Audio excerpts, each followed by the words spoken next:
Check, praise, amen. Okay, good morning everyone. So before we gonna deep dive into the message, let's all stand and read the scripture for today. The message the Lord taken from 1 Peter chapter 5 verses 1 to 10. Let's all read.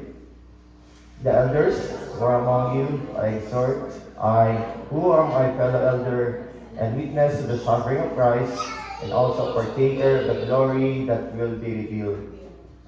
Shepherd the flock that is among you, serving as overseer, not by compulsion, but willingly, not for dishonest gain, but eagerly, nor as being lords over those entrusted to you, but being examples to the flock. And when the chief shepherd appears, you will receive the crown of glory that does not fade away. Likewise, you, younger people, submit yourselves to your elders. Yes, all of you, be submissive to one another, and be clothed with humility, for God resists the proud, but gives grace to the humble. Therefore, humble yourselves under the mighty hand of God, that He may exalt you in due time, casting all your care upon Him, for He cares for you.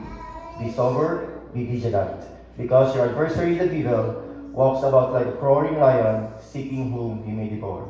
Resist him, steadfast in faith, knowing that the same sufferings are experienced for your brotherhood in the world. But may the God of all grace, who called us to His eternal glory by Christ Jesus, after you have suffered a while, perfect, establish, strengthen, and settle you. Praise be to God for reading His words while we remain standing. We entrust this message to our living God. Father God in heaven, thank you so much that once again we are here gathered together in this sanctuary to praise you, to worship you in spirit and truth. And most especially, Lord God, receive your very word, your bread, Lord God, that comes out from your mouth. Lord God, we hope and pray that we are not only receiving information, but revelation, Lord God, that could transform our lifestyle, our mindset, while waiting for your second coming. Holy Spirit, we invite you, hover in this place, make your way, Lord God. And whatever schemes the enemy would like to hinder this place, we rebuke it in the name of Jesus. And we just declare salvation upon salvation, victory upon victory, healing upon healing, revival upon revival, Lord God, even favor upon favor, in Jesus' marvelous, beautiful name. Amen. Amen. You can be seated now. And time's so fast, right? And we're now in February. And it is February. What month is this? Love month. Amen. But you know what? Before we learn to love, God first loved us. And because that's His nature, God is love. And we will commemorate God's love in action in the cross by partaking the Holy Communion. And I have the elements to be distributed. Even the Lord Jesus Christ, when He was here 2,000 years ago, together with His disciples, take this communion. And He's not taking it lightly, but with all faith to God. So we're doing this again and again, every first Sunday of the month, by faith. Because as we partake this Lord's Supper, we'll remember what He did on the cross, and He's coming back. Amen? Lord, sanctify these elements, the bread that symbolize your body, and the juice that symbolize your blood, Lord God. We hope and pray that it will serve its purpose to give us a remembrance, Lord God, what happened in the cross. And also give us a remembrance that you're coming back. Lord, sanctify these elements in Jesus' name. Amen. Can we distribute now the elements?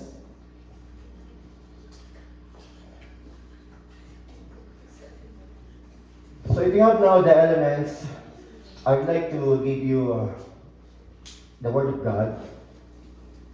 It's also a warning in the Bible. It says, examine yourself. The Word of God said, I believe, therefore whoever eat this bread or drink this cup of the Lord in an unworthy manner will be guilty of the body and the blood of the Lord. But let a man examine himself, So let him eat of the bread and drink of the cup.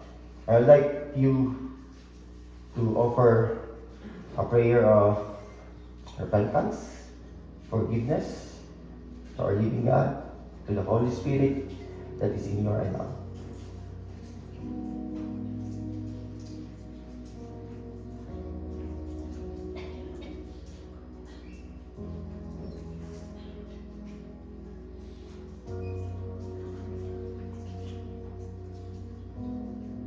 Lord, you declare your promise that you said in your words,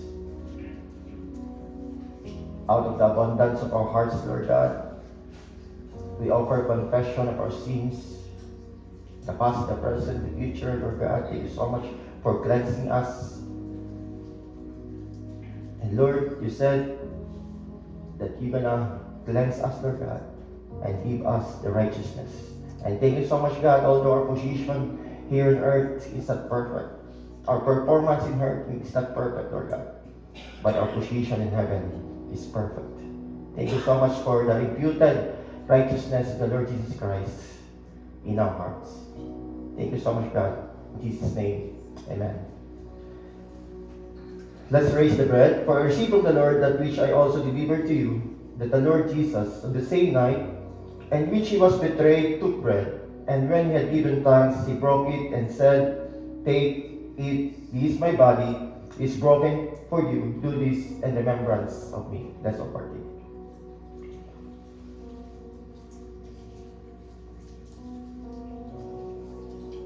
Lord, thank you so much once again for reminding us of your great promise that by your wounds, Lord God, we are all healed. And the ultimate healing, Lord God, is the spiritual healing that we have right now. And we have right now the gift of grace in a place in heaven. That's the greatest healing we receive, Lord God. Thank you so much, God. I also declare whatever sufferings, troubles, anxieties that you're healing right now, by your wounds we are all healed. And we declare that you're going to heal us in all areas of our life.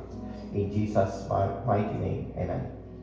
In the same manner, he also took the cup after supper, saying, "This cup is the new covenant in my blood. This do as often as you drink in remembrance of me. For as often as you eat this bread and drink this cup, you proclaim the Lord's death till he comes." Let's all partake. Salamat, Panginoon, sa dumanak na dugo sa cross ng Kalbaryo. Thank you so much. The blood shed, Lord God, in the cross of Calvary. And we are now cleansed with our sins. And even, Lord God, thank you so much for taking up the penalty of our sins. Thank you so much, God, that we are now forgiven, redeemed, and regenerated. A new person with the Holy Spirit in us. In Jesus' name, amen. Amen. Hallelujah. Can you say to yourself, Holy Spirit, move. Holy Spirit, move. Amen. Today, we will rely only in the movement of the Holy Spirit. Today, I believe, is an special day. Do you believe that? Amen. Because the Mayor of Stony Plain is here, no? The King of Kings, the Lord of Lords, the name of our ever name, Jesus, is here. Amen? The scripture was read already a while ago, and it's all about Peter. And personally, it's accomplishment in my part, because this is the 12th message the Lord imparted to me about 1 Peter. Amen. I was studying last night. I reviewed my PowerPoint. I have 12 PowerPoints already. Amen. And I believe today's message is a divine message, a perfect message to each and every one of us. So the theme for today's message entitled "The Chief Shepherd." Can you say it, Chief Shepherd? Chief Shepherd. Taken from verse 4, "And when the chief shepherd appears, you will receive the crown of glory that does not fade away." You know who is the chief shepherd? Jesus. He also known as the great shepherd in Hebrews 13:20. And also one of the I ams, the 7 I ams, in John 10:11, I am the good shepherd. So he is the great shepherd, he is the good shepherd, he is the chief shepherd. Amen? And personally, I have a shepherd over me. My shepherd is Pastor Susan here in Canada. I have a shepherd also worldwide, Bishop Dean Coreza. That's why I acknowledge them.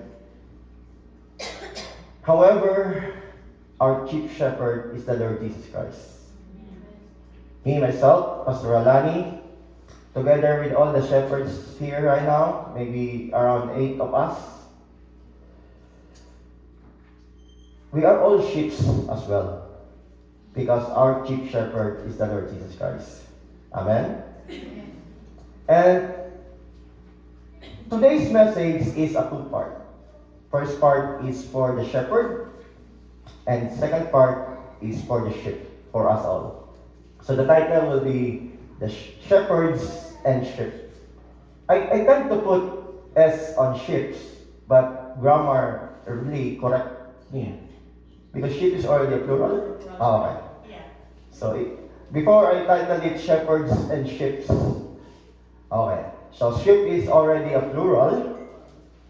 So, it's a group of sheep, something like that. So, before we dive in deeper to the message, I would like to share to you a picture. And let's use our imagination while seeing this picture. Describe it. And whatever description you have in your mind, you can share it, or maybe I can say some of the description that may come out in your mouth or in your mind.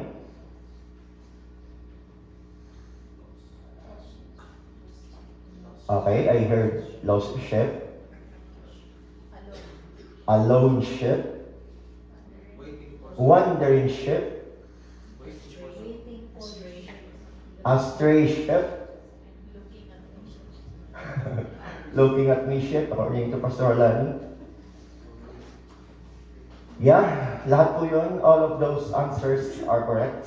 Lost sheep, wandering sheep, alone sheep, astray sheep. And the Bible used that metaphor with the situation that we had before we become a born-again Christian. Right? The Bible is very clear in Isaiah 53:6. All we like sheep have gone astray. We have torn everyone to his own way. And the Lord has laid on him the iniquity of us all. Wow. So amazing. Amen. The Lord God, Yahweh, laid on him, Yeshua, Jesus, the sins of us all. I hope you grasp that, mga kapatid, brothers and sisters.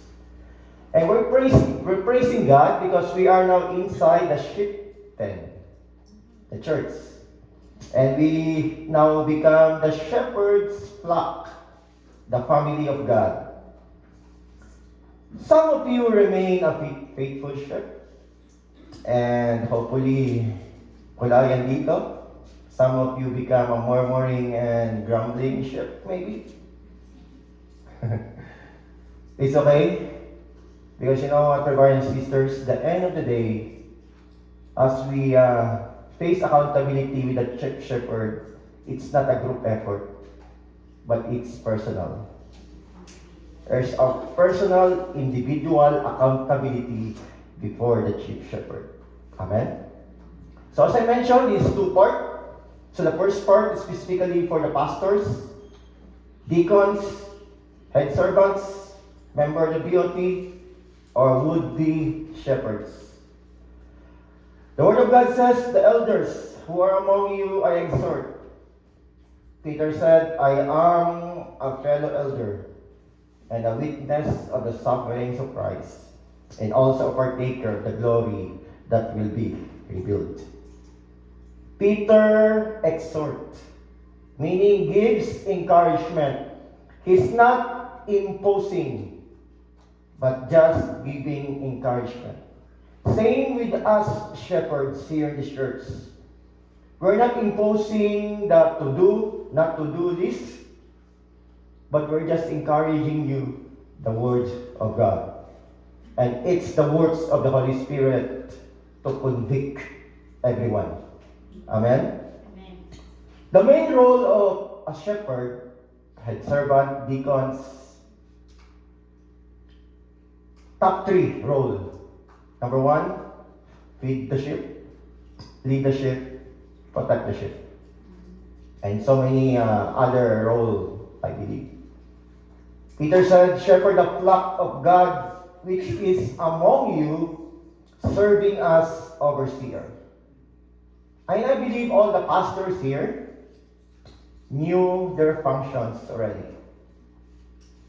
And we're not elaborating it further, but I know and I believe that your main role is to feed, to lead, and protect. You can put that in your name, like for example, Lani Obrador, FLP. Feed, lead, and protect. The question here right now is our motivation, pastors. What's the underlying factor? Or how we feed, how we lead, how we protect? What's our motivation? And Peter enumerated 3 musts, like MUSP, 3 musts, underlying the feeding, leading, and protecting the sheep. So pastors, deacons, side servants, and will be pastors, listen carefully. Number 1, or let's read first the supporting verse. In verse 2, shepherd the flock of God which is among you, serving as overseers, not by compulsion, but willingly, not for dishonest gain, but eagerly, not as being lords over those entrusted to you, but being examples to the flock.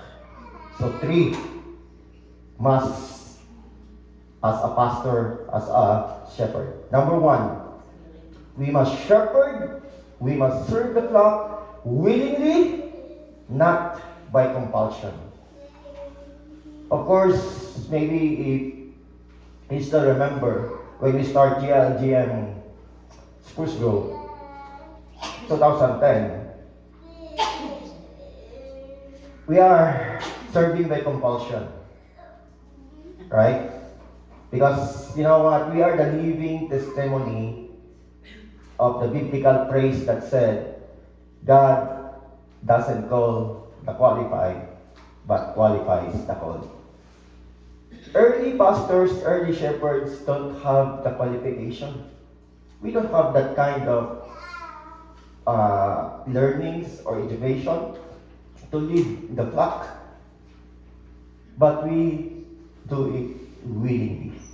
Because in the end of the day, my brothers and sisters, it's not all about ability, but it's your availability. Amen? So we are the living testimony that God qualifies us. Amen? We are not perfect, but God qualifies us. But because we know that we are called by God to shepherd the flock. Amen? Not by compulsion, but willingly. Amen. Number 2, as a pastor, as a shepherd, we must shepherd, serve the flock eagerly, not for dishonest gain. Some version of the Bible, humbly or eagerly, not for dishonest gain. And we are so blessed in this church because we don't have a salaried pastor here. Our pastors here working 2 to 3 jobs to support themselves, not asking support from the ministry. And that's the principle of Apostle Paul. He is a tent maker while doing his ministry. Because we're doing this eagerly, not for financial gain, not for dishonest gain. Amen? Amen.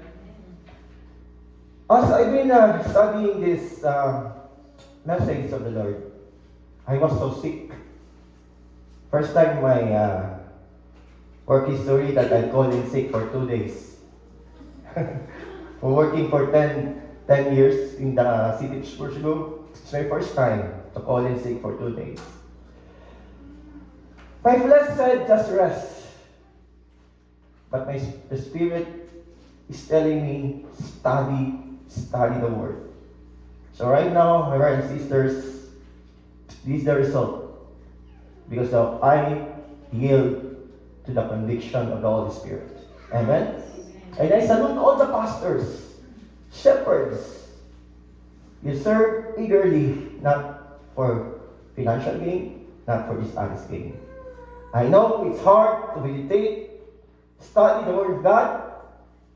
You consume like a day, 24 hours, sleepless night, but you do it because I believe you know exactly what is your calling.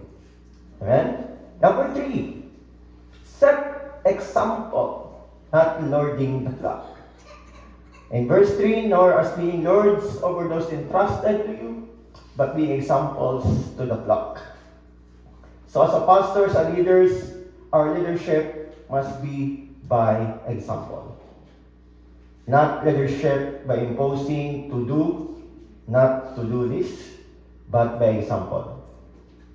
That's why I would like to lead this church that all the ships has the heart of humbleness. One of the best attitude of gratitude and was the best attitude of humility. Amen? And I know, my brothers and sisters, maybe some months ago, weeks ago, with my, maybe Lani called that decision, impulsive decision, same as Peter. Some of you have pain in their heart, have heartaches, right?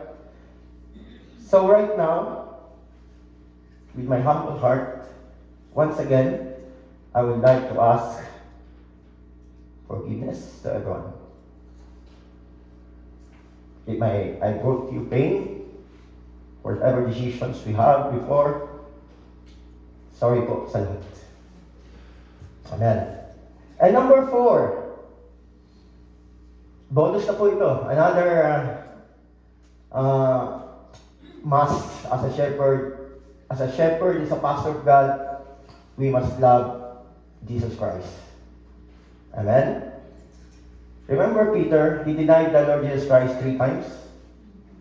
However, one day in the seashore, I don't know what's the name of the sea, after Jesus prepared breakfast for them, and when Peter and Jesus had a fellowship face to face, he asked Peter 3 times, Peter, do you love me?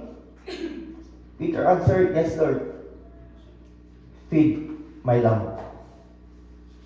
Peter, do you love me? Yes, Lord. Lead my sheep. Peter, do you love me? Yes, Lord. Protect my flock. That's why pastors feed, lead, and protect the sheep entrusted to you. Amen? Amen. Because if we pass this requirement, this test, or this standard set by the Lord, or set by Peter, we have a reward waiting in the future. And when the chief shepherd appears, you will receive the crown of glory that does not fade away. This crown of glory is exclusive for the pastors. And hope and pray all the pastors, 8 of them, you are here right now, will receive this crown of glory in the future. Amen? And to those shepherds, or to the sheep, the next message is for all the sheep, including us. Because we are also sheep. Because we have a chief shepherd. And that is the Lord Jesus Christ. I will give you 5 B, meaning BE. Number 1, be submissive. The Bible is very clear. Peter is reiterating it so much in his book. Likewise, you younger people, submit yourselves to the elders. Yes, all of you, be submissive to one another. You say to your seatmate, be submissive.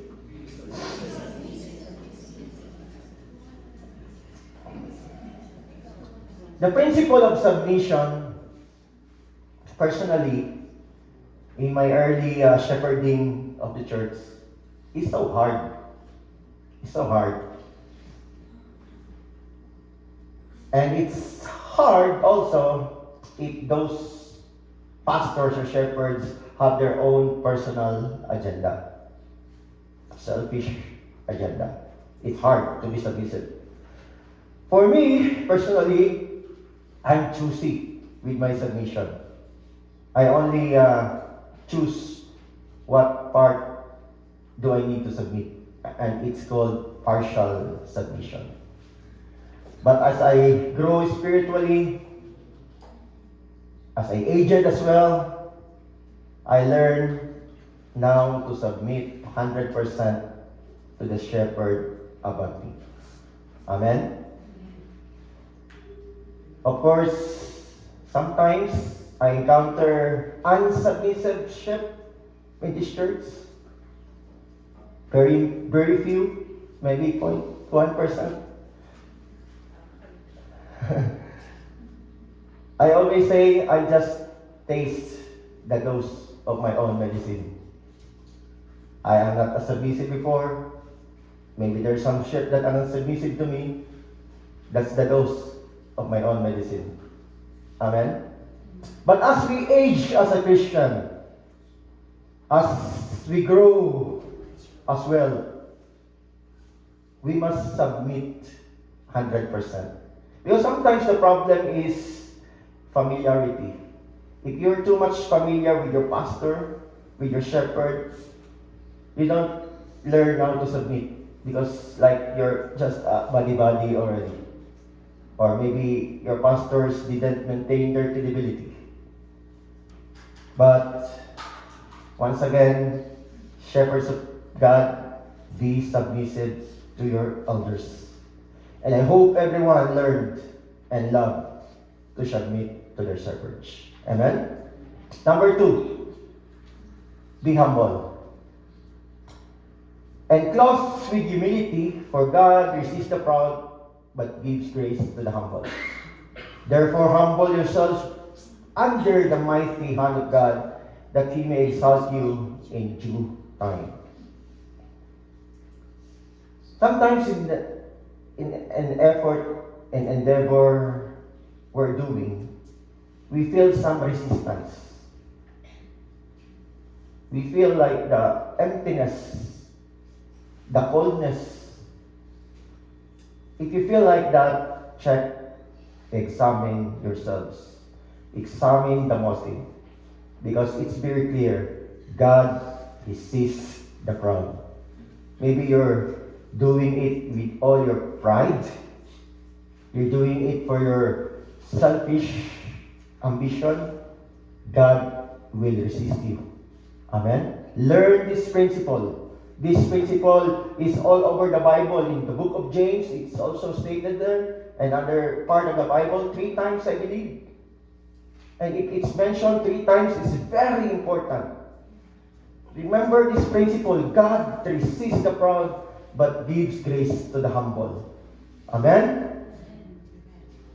As a shepherds and a sheep, we already learned we must be submissive and be humble. And number 3, one of the best or one of the easiest thing to do as a sheep, be casting.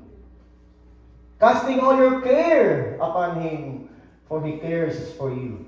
If you say cares, all of our distraction, of our frustration, anxiety, problem, troubles, give into Jesus right away. That's casting.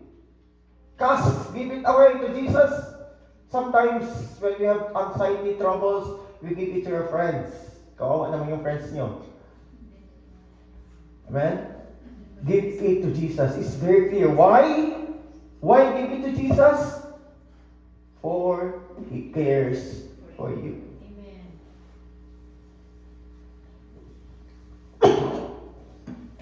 Amen. And number 4, be sober and vigilant. Because your adversary, the devil, walks like a roaring lion, seeking whom he may devour. Resist him. Do not use the excuse of, Imelda Papin ba yun? Or, sino pa yun? Samantalang, tukso, layuan mo ako. Sinong man na lang? Hindi. No. The Bible is very clear. Resist temptation. Resist adversary. Resist the enemy. Amen? Shepherds, as a shepherd, a pastor of the church, we cannot protect you 24/7. That's why it's our own role to have a clear mind, watchful, be vigilant, because the enemy is like a roaring lion. And he may say a small room in you, he will deceive you. Amen? So, let's be sober, let's be vigilant. Amen? Number 5, be faithful.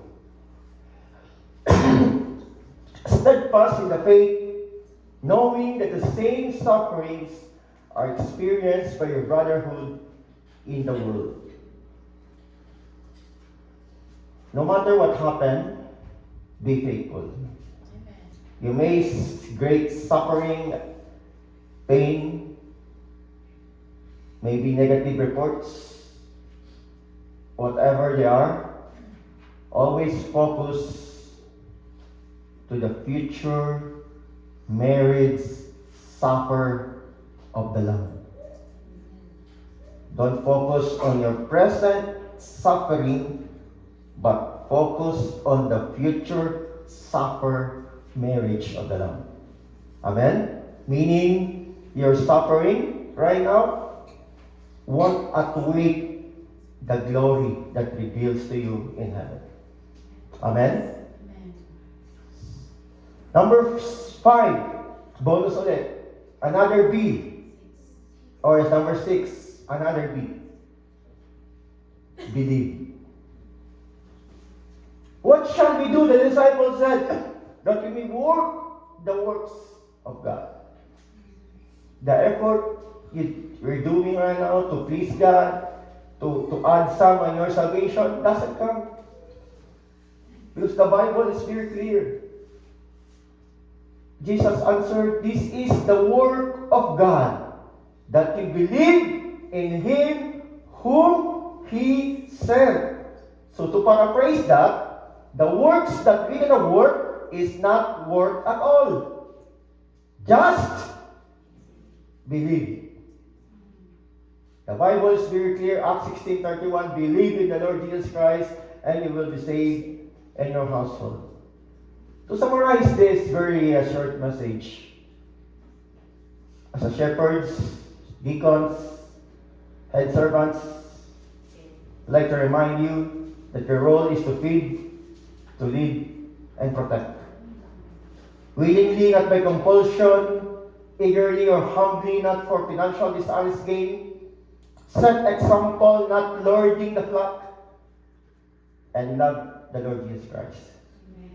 And to the shepherds and to the sheep, be submissive, be humble, be casting, be sober, be vigilant, be faithful, and believe. Amen. And as I mentioned, this is a special day. I hope you may remember this day, February 1, 2026. And first time in the history of Stony Plain Church, we're doing this kind of illustration. I hope you will participate. Will I call your name? I would like to call first Nolan and Doris. Grab chair and put it here.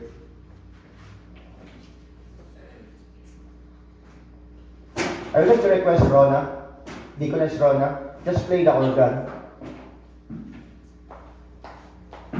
Here, my brothers. You can see here, Nolan. Theodore. The only requirement is just hold your hands. It's very easy requirement, right? Whatever happened, whatever you heard, don't give up. Hold your hands each other. And you represent the multicultural Stony Plain Church with Canadian and Filipino.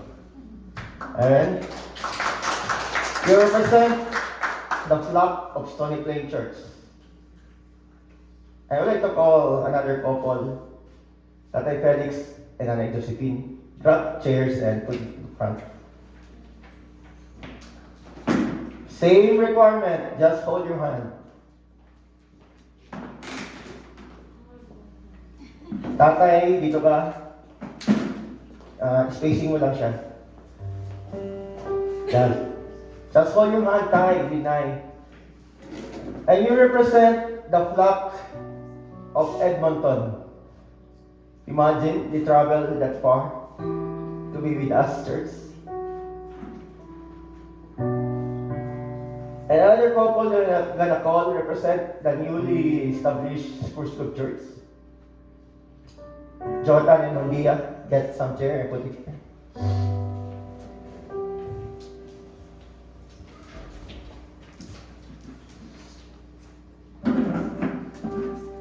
And the next couple, same requirement, hold your hand no matter what happened, hold your hand please. It means unity, no division, no left behind. Don't leave the group chat according to Pastor D.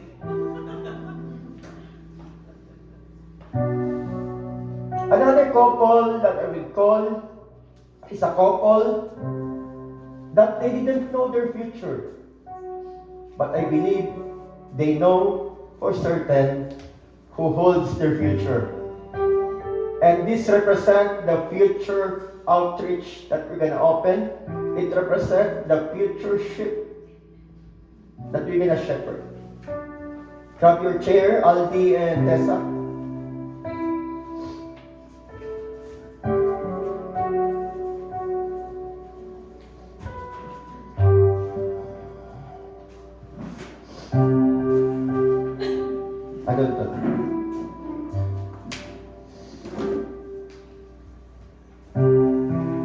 Same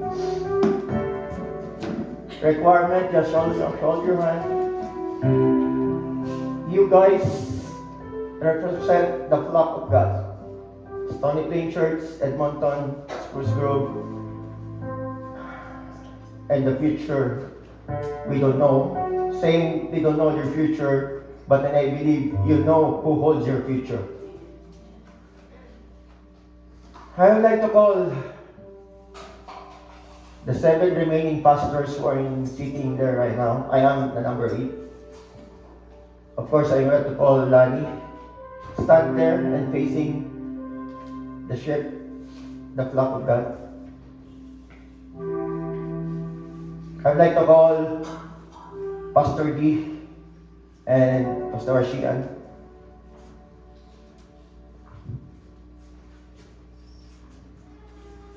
And next to call is Pastor Roger and Pastor Angie.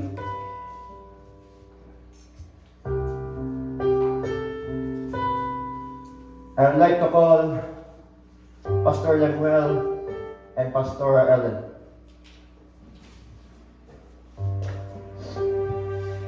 Interchange na kayo. Diba?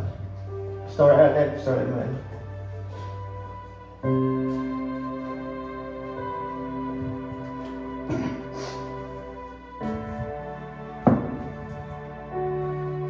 Church, these are your pastors. This is the one, we are the one who feed you, who lead you, and protect you. And this illustration that we're gonna do, it's not staged, it's not practiced, it's spontaneous. I asked the Holy Spirit if I will pursue this kind of illustration, and He gave me a sleepless night last night, and vividly give a go signal to proceed with this kind of illustration.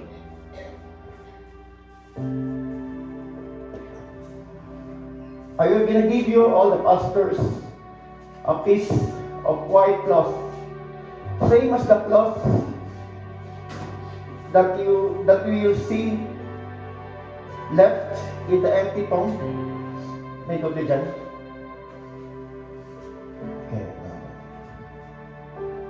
Okay.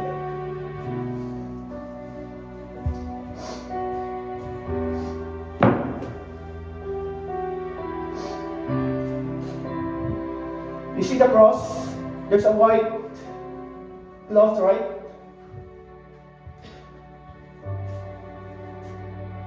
And this symbolizes the Lord Jesus Christ. We gotta take in the challenge with a humble heart, and we're gonna lead this congregation. We're not perfect, but we're gonna lead this by example. By showing you church, we're not doing this by ritual. It's just we're showing it to you publicly and before God that we are your humble pastors, and we're gonna lead you by leadership. Pastors face those people that you represent. Face those people, babae sa babae, lalaki sa lalaki. Dito tayo, sa tatay ka, nanay mo.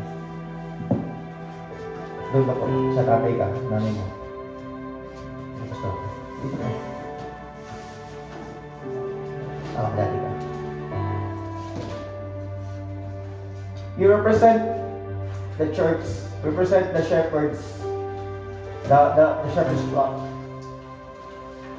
Mga kapatid, allow us to do this. I would like to call Deaconess Nancy go on the stage. Sir Rona, if the Holy Spirit prompts you to sing a song, just do it. While we're doing this. And Sir Nancy, at the end of this, if the Holy Spirit prompts you, pray for us.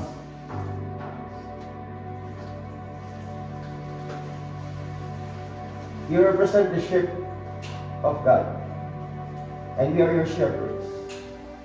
Allow us to be like Christ today. And with all humility and humbleness, allow us to kneel before you, to wash your feet, same as Jesus did. And while washing your feet, we're gonna pray for you. We're not doing this as a ritual. We're just showing before God that we are serious in shepherding the flock. We're gonna serve you. We're gonna serve the flock willingly, eagerly, by example, and because we love Jesus. Come on, shepherds, if you're ready. You can kneel before these ships and let wash the hands of these people. Wash the feet.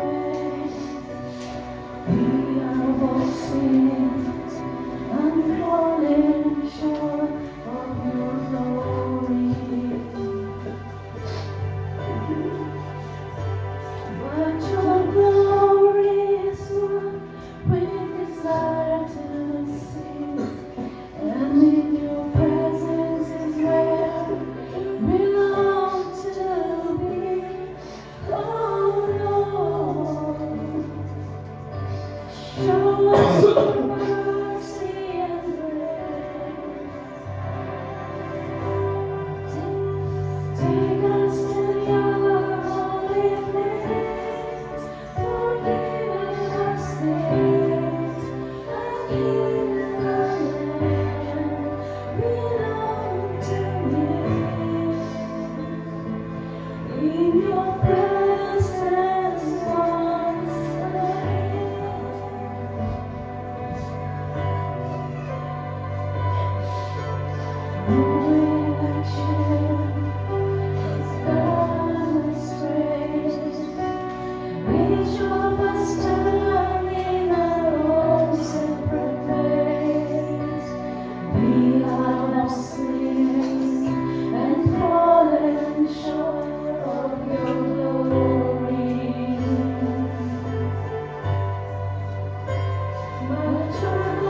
taking our sickness and taking our pain.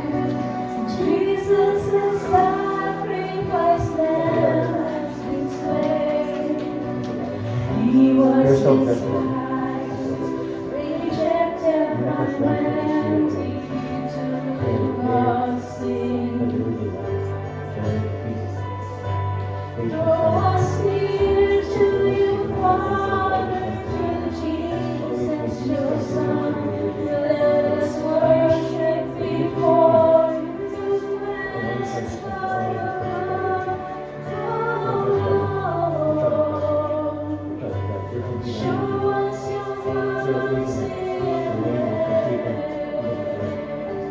Show us through your holy place, forgive our sins, and in our hands we long to live.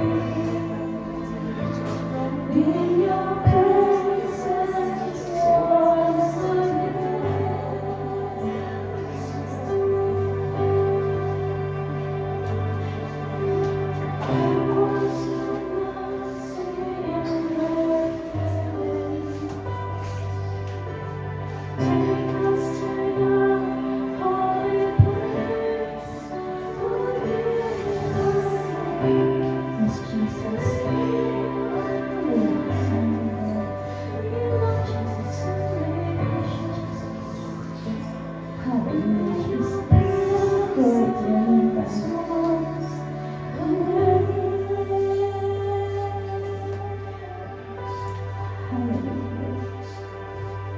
Praise you, Jesus. Praise your name, God.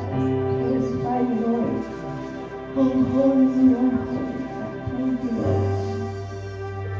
Hallelujah, Jesus. Praise your name, Jesus. Thank you, Lord God. Hallelujah. So, church, let's join and pray for our old pastors. Holy God, we thank you once again, Lord, for all these humble people that you give unto us, Lord, to serve you, Lord, to be our shepherd, Lord God. We thank you for their heart, Lord God, their passion, Lord, to your ministry, to serve you, Lord. We thank you, oh God, for all their hearts. We thank you, God, for their service, oh Lord. And Lord, we lift up all our pastors unto your name, God. We lay it all, their life unto your name, O God, unto your throne, unto your feet, Jesus, Lord. Continue, Lord God, to give them the wisdom that they need, Lord. Continue, Lord God, to surround them, O God, with all your angels, O God. And continue, Lord God, to protect them from all the attack of the enemy, O Lord God. Shield them, O God. Protect them. Bind them, Lord. Unite them in the name of Jesus. In the name of Jesus, God. You very known in their hearts, Lord God. And whatever, Lord, that they are struggling, oh God, they are facing, Lord God. Father God, we lay it all down to you, God. You know them better, oh God. Lord, continue to give them the heart that is full of service unto you, oh God. The humble heart, the gratitude heart, Lord, to worship and to give you praises, Lord. This is all for you, O God, Jesus. And we are so much grateful for all the heart of these pastors, of all our pastors, Lord God. May they continue to serve you, Lord God, mightily according to your name, God. And may, O Lord God, their life may be used only in the furtherance only in your kingdom, Father God. Continue, Lord God, to give them the wisdom, the knowledge that they need, God. We thank you. We bless your name, O God. We bless you, O Lord God. And we continue, Lord God, to honor you, O Lord God. And as a sheep, Lord God, we will continue to be humble, to be vigilant, O God, to cast all, Lord God, the cares, O God, to you, to be vigilant, to be sober, to be faithful, O God, into your name through our shepherds, Lord. We thank you, O God. We bless your name, O Lord. We glorify you. We honor you, O God. We exalt you, O God. This is all our prayer in the name of Jesus. Amen and amen. Hallelujah. Hallelujah, Jesus. Praise you, Jesus. Glory to your name, Jesus. We thank you, Jesus. We thank you, God, for all these pastors. Thank you.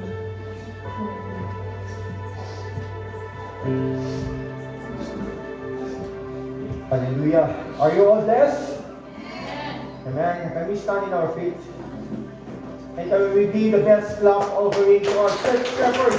His name is Jesus, the good shepherd, the great shepherd, that one day can appear before us and can face accountability and be given us a reward. The shepherds as a crown of glory, and all other rewards await us in heaven. Church, as we raise our hands towards heaven, with excited, expectant heart, the Lord bless you, keep you, and even enlarge your territory.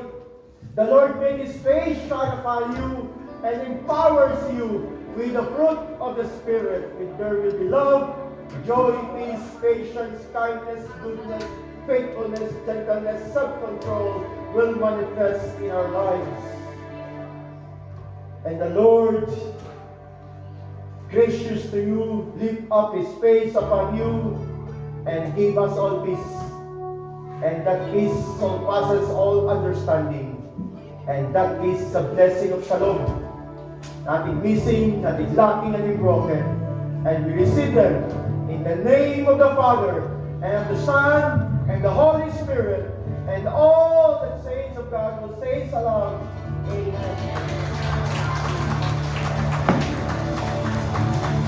Hallelujah!